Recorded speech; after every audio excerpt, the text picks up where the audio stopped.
Pada video kali ini aku mau melakukan reaction terhadap video Anji dengan yang katanya Profesor Hadi Pranoto yang tentang obat herbal sudah ditemukan dan pasien corona bisa sembuh. Jadi teman-teman mungkin tahu kalau sekarang ini beritanya lagi viral dan ya yang namanya dokter atau Profesor Hadi Pranoto itu sedang dicari oleh IDI dan sebagainya. Maji juga memberikan klarifikasi pada Instagramnya dan lain-lain. Tapi di luar itu aku mau melakukan reaction dan membahas apa-apa saja yang menurut aku janggal di video ini. Dan untuk informasi teman-teman, aku belum nonton. Sebenarnya aku udah dengar sih, maksudnya dari teman-teman dari diskusi di grup mungkin itu sudah ada beberapa yang sanggahannya, tapi aku mau coba nonton ulang dari awal semua dan kita bahas satu persatu mana yang menurut aku mungkin nggak tepat atau perlu dibenahi gitu. Untuk teman-teman yang mungkin baru pertama kali datang ke channel aku, ini aku mahasiswa apoteker di Farmasi ITB. Jadi teman-teman bisa lihat track record aku yang benar sebenarnya. Ya teman-teman jangan ragu lah gitu. Di sini aku nggak akan membahas terkait apakah dia benar profesor atau enggak, tapi aku lebih mau mengkaji apa yang diomonginnya gitu.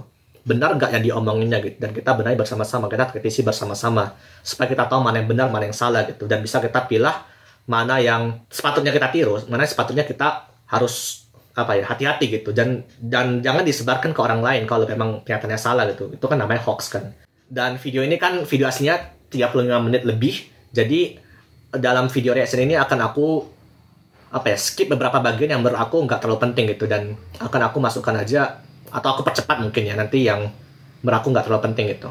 Tanpa lama-lama lagi kita lakukan reaction bersama-sama.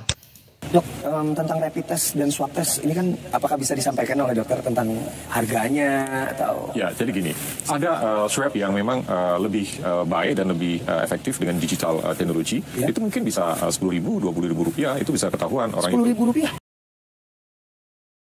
Bisa menyembuhkan? Bisa menyembuhkan dan juga bisa mencegah. Bisa menyembuhkan dan juga bisa mencegah. Ya. Ini yang disebut-sebut vaksin kemarin? Katanya antibody COVID-19 bisa menyembuhkan dan mencegah.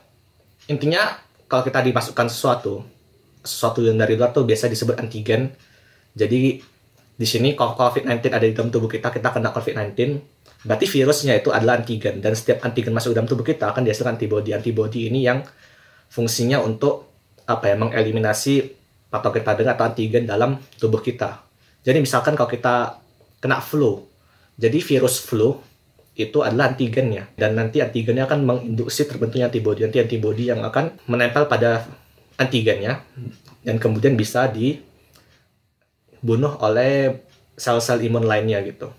Untuk detail imunologi nggak akan aku bahas, tapi kira-kira seperti itu. Jadi kalau dikatakan mencegah, sebenarnya aku agak skeptis juga sih. Biasanya kalau antibody itu udah pasti untuk menyembuhkan gitu. Atau bukan, Prof? Bukan. Berbeda.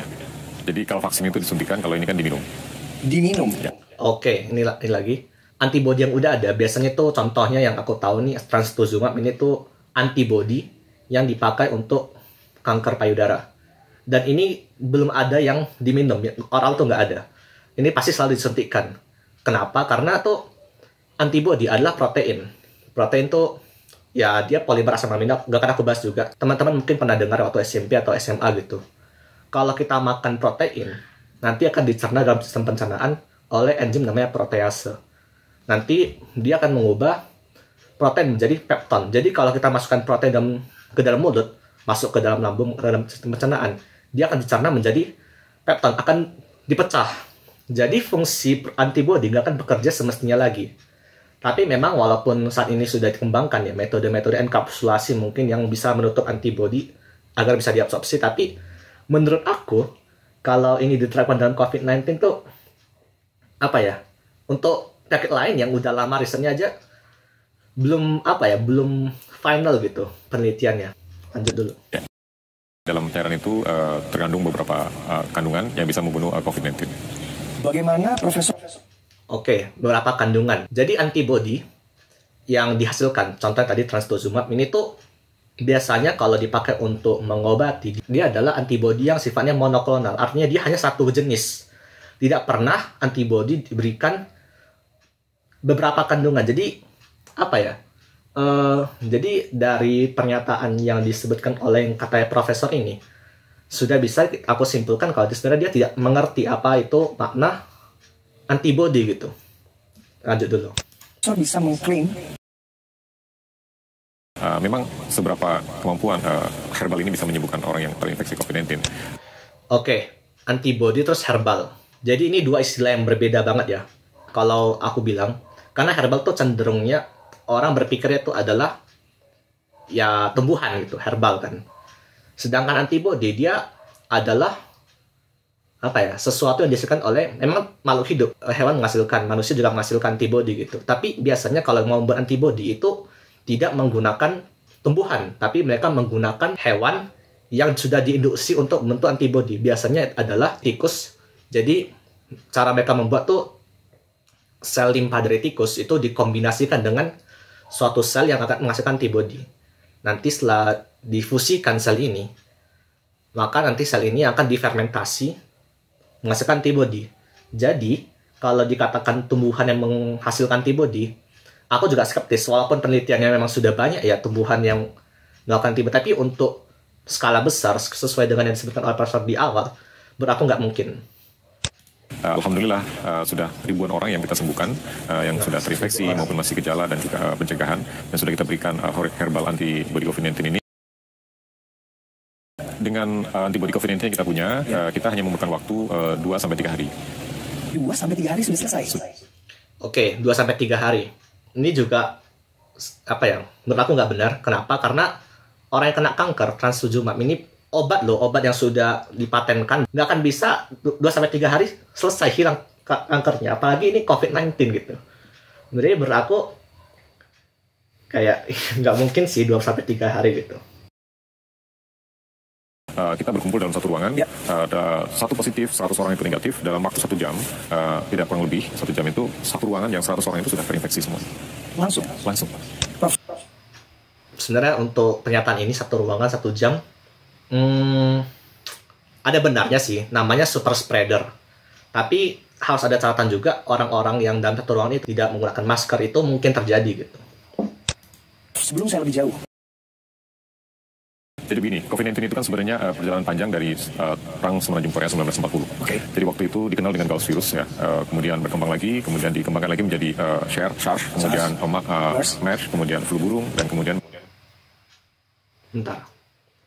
Katanya ini dari semenanjung Korea.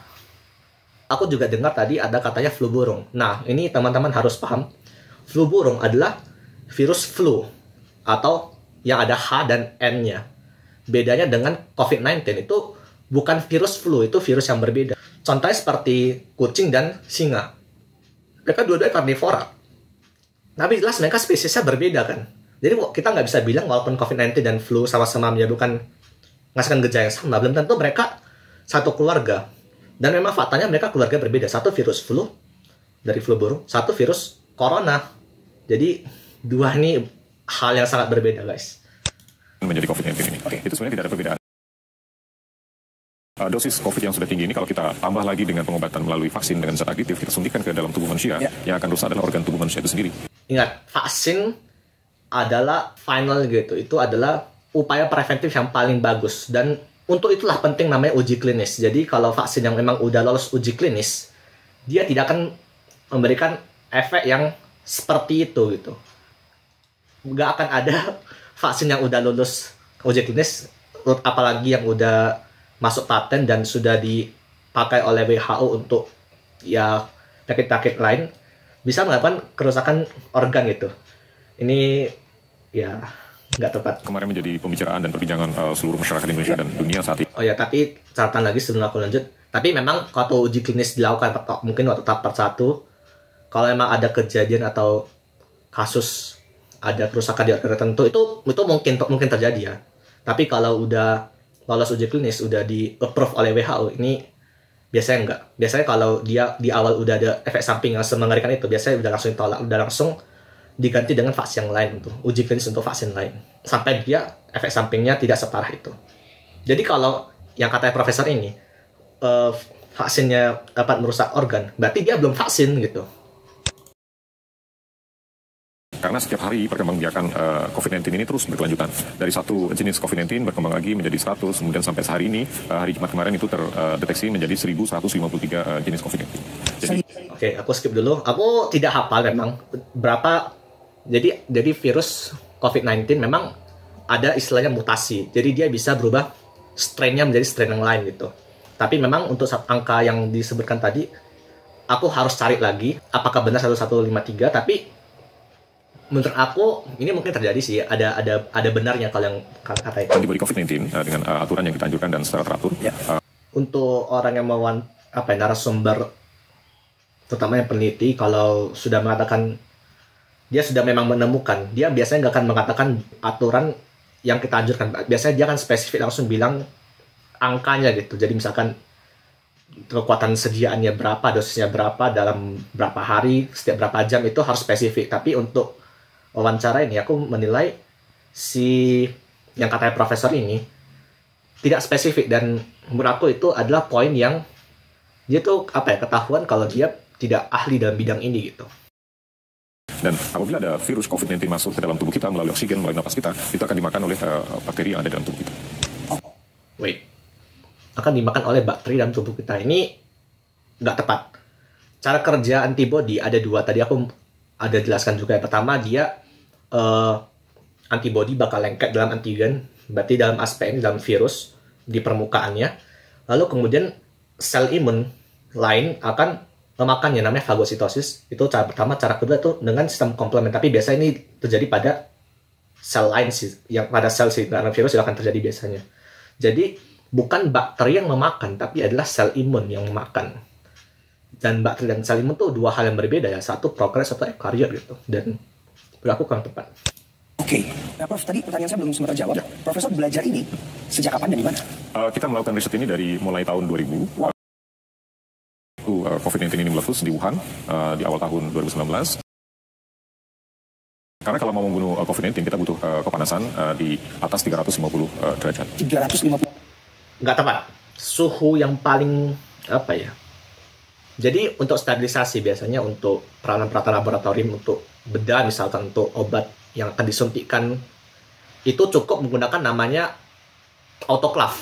Itu suhunya 121 derajat, 1 atm tekanannya. Ini jauh di bawah 350, dan 350 tuh ekstrim gitu. Coba kamu gitu, diri kita gitu, dalam 350 derajat. Itu overkill kan, sedangkan suhu 100 derajat saja udah bikin kita modar gitu. Ini nggak tepat ya. 350 tuh kayak angka yang dibuat-buatnya yang tiba-tiba terus di otaknya gitu. Ini nggak benar. Pokoknya di mana ada oksigen dia akan hidup. Apalagi tubuh manusia yang masih hidup itu adalah dipenuhi dengan. Sebenarnya istilah virus tuh hidup kalau ada oksigen itu kurang tepat. Virus tuh hidup kalau ada sel lain. Jadi virus tuh hidup istilahnya dia parasit obligat itu. Dia hanya bisa hidup dalam sel, bukan dalam oksigen. Jadi kalau aku bilang ini nggak tepat. Virus COVID-19 ini lebih kecil daripada nanopartikel. Bagaimana dengan masker yang kita pakai itu bisa menutup? Ini perlu dibenahi ya. Karena ukuran virus memang dia kecil. Dia ukurannya ini. Tapi dalam penyebaran COVID, SARS-CoV-2 virusnya ini, dia biasanya dalam bentuk droplet. Jadi dalam air gitu, uap air. Dalam uap air itu ada virus, dan besarnya uap air ini lebih besar dibandingkan dengan nanometer. Jadi kalau kita analogikan seperti masker ukurannya memang ini. Dia lebih besar ukuran pornya dibandingkan dengan virus itu sendiri. Tapi karena virus itu keluar dengan dalam bentuk droplet ini lebih besar dibandingkan dengan pori-pori dalam masker ini, sehingga masker bisa digunakan seperti itu. Itu dibagi beberapa golongan. Jadi ada golongan A, golongan B, dan C dan D. Golongan A itu orang yang terinfeksi yang bisa didetek dengan rapid test. Nah, itu yang masuk dalam golongan A. Ada yang golongan B dan C itu tidak bisa dideteksi oleh alat rapid test. Itu bisa diketahui dengan swab. Nah, sedangkan untuk yang golongan D itu tidak bisa didetek melalui swab secara ini. Dia harus menggunakan DNA. Dia harus dilihat ini COVID sudah masuk dalam jaringan pembuluh darah atau masih proses asimilasi untuk masuk dalam tubuh. Yang ini jujur aku nggak tahu, jadi aku nggak bisa memberikan komentar. Tapi yang dari pernyataannya aku bisa menyimpulkan kalau yang B, C, dan D, jadi B dan C kan dikatakan hanya bisa pakai swab. D itu dengan DNA. Padahal untuk metode swab itu metode PCR, dan PCR itu metodenya DNA. Jadi sebenarnya nggak ada beda B, C, dan D gitu. Jadi harusnya kalau virus ini diklasifikasi ke dalam A bisa kena rapid test, B dan C hanya bisa dengan swab, D hanya dengan DNA, harusnya B, C, dan D ini nggak dibedakan gitu. Jadi tidak harus dengan mencolokkan ke hidung untuk mengambil lendir dari dalam hidung, karena apa yang ada di dalam tubuh kita bila kita sudah terinfeksi COVID-19 semuanya gampang sekali untuk didetek, melalui keringat bisa, melalui air liur bisa, jadi tidak perlu harus. Ini nggak tepat. Swab test itu udah gold standar ya, jadi itu metode yang paling akurat lah istilahnya, yang paling bisa diterima oleh ya semua orang kalau dia tuh positif atau negatif gitu. Oke, Prof. Jadi kan masyarakat Indonesia harusnya mendapatkan herbal ini nih, antibody COVID-19 dari Profesor Hadi Pranoto. Sebentar ya, aku mungkin skip di sini, tapi sebelum aku lupa. Jadi si katanya Profesor ini menemukan herbal antibody, tapi dia juga menemukan metode diagnostik yang katanya digital gitu kan. Jadi menurut aku, jadi menemukan dua hal itu dua hal yang berbeda sih. Jadi metode diagnostik dan menemukan obat tuh dua riset yang terpisah gitu. Memang bisa bisa sejalan, tapi untuk satu tim riset atau untuk seorang ini dan bersama tim-timnya, kalau memang dia ada tim, kecil kemungkinan untuk bisa dilakukan itu. Karena percuma pemerintah memberikan sembako setiap minggu, setiap bulan kepada masyarakat, tapi masyarakat tetap ketakutan dengan keselamatan nyawanya. Di sini kan yang diutamakan masyarakat bukan makannya, tapi kepastian dan untuk mendapatkan kehidupan. Aku mau komentar lagi. Nutrisi itu juga penting, apalagi saat masa pandemi ini orang kesusahan makan. Jadi memang pemerintah juga selain anggarannya dibuat untuk pengobatan, tapi juga untuk memberikan sembako sebagai nutrisi gitu. Dan karena dalam proses penyembuhan, antibody lagi sih ini memang tubuh kita kan menghasilkan antibody, dan antibody itu berasal dari makanan yang kita makan. Jadi protein yang kita makan dipecah di sistem pencernaan, nanti dalam menangani penyakit atau namanya membangun tubuh itu perlu protein. Jadi kalau nutrisi kita aja nggak bagus, nggak akan mungkin kita bisa menghasilkan antibody untuk melawan penyakit yang kita alami sekarang gitu. Jadi ini kurang tepat. Sih kalau dengan antibody COVID-19 ini udah nggak perlu takut ya, Pak? Ya, seharusnya dengan masyarakat mengkonsumsi antibody COVID-19 ini, masyarakat tidak perlu takut lagi. Sama satu hal lagi, kalau teman-teman tahu ya, mungkin teman-teman dari kedokteran atau farmasi, di rumah sakit, yang di rumah sakit biasanya, jadi selain orang yang rawat inap di rumah sakit, tidak hanya diberikan obat, tapi juga ada ahli gizi yang memberikan makanan yang sesuai untuk penyakit yang dideritanya gitu. Jadi nggak mungkin seseorang dalam penyembuhan yang nggak perlu makan, dikasih obat doang, itu nggak mungkin. Pasti harus diatur juga makanan yang baik bagaimana untuk keadaan dia sekarang. Malah ada ternyata ada efek lainnya, jadi mudah kembali. Aku juga mau komentar lagi sebelum lanjut ya. Jadi kalau si katanya Profesor ini mau mengedarkan, dia harus didaftarkan ke BPOM gitu. Ya ini aku juga pesan dari BPOM mungkin ya, tapi emang mereka nggak mensponsori video ini. Harus cek klik, jadi cek kemasan, label, izin edar, dan kadaluarsa. Jadi kalau teman-teman menerima sesuatu dari orang lain, teman-teman harus cek kebenarannya gitu. Ya aku nggak tahu sih orang yang menerima ini apakah mereka mau ngecek, tapi aku rasa nggak ngecek sih. Aku juga nggak tahu bahkan apakah benar-benar itu diberikan ke orang, aku juga nggak tahu. Tapi yang jelas, kalau teman-teman menerima sesuatu, teman-teman harus cek dulu apakah obat ini benar didaftarkan gitu. Jadi biar nggak salah. Jadi ada jaminan kalau kalian mengkonsumsi tiba-tiba ada masalah, teman-teman bisa lapor ke BPOM itu. Tapi kalau teman-teman mengkonsumsi sesuatu yang nggak terdaftarkan, ya teman-teman rugi sendiri. Teman-teman silakan cari orang yang memberikan. Tim kita mungkin dari seluruh dunia ada beberapa ya. Jadi dari yang ada saat ini mungkin kita bisa hitung hanya mungkin 5 atau 4 tim aja yang punya kualitas menemukan antibody. Seluruh dunia. Salah satunya kita. Luar biasa. Semoga masa ini harus aku komentar juga sih mungkin. Nggak mungkin hanya sedikit itu sih. Yang melakukan penelitian jurnal-jurnal ilmiah yang dipublikasi yang berkaitan dengan COVID itu nggak 5 atau 4-5 tim penelitian, tapi banyak gitu. Dan itu udah masuk jurnal Q1 gitu, dan itu yang paling tinggi ya. Jadi ya menurut aku nggak tepat. Harus normal.